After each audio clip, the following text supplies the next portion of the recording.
Hi friends, ఈరోజు వీడియోలో మనం ఈ ఓరియంట్ టొర్నాడో ఫ్యాన్ని అన్బాక్సింగ్ చేసి చూద్దాం. అలానే ఈ ఫ్యాన్ని కూడా మనం ఎలా బిగించుకోవాలి, ఇన్స్టాల్ చేసుకోవాలి అనేది కూడా నేను ఈ వీడియోలో చూపిస్తాను. అలానే ఈ ఫ్యాన్కున్న ప్రత్యేకతలు కూడా మనం తెలుసుకుందాం.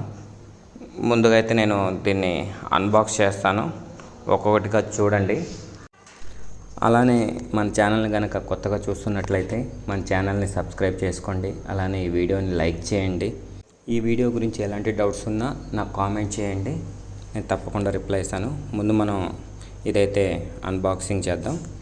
ముందుగా ఈ ఫ్యాన్ గురించి చెప్పుకోవాలనుకుంటే మాత్రం ఇది మనకి ఈ రెక్కలు కూడా 450 mm మందంతో ఇచ్చాడు. అలానే అల్యూమినియం రెక్కలు. అలానే దీని ఆర్పిఎం వచ్చేసి 1350 అంటే 1350 ఆర్పిఎం. స్పీడ్ కూడా చాలా బాగుంటుంది, గాలి కూడా చాలా బాగా వస్తుంది. అలానే మనం ఈ బాక్స్లో ఉన్న ఒక్కొక్క దాన్ని అయితే నేను తీసి మీకు చూపిస్తాను.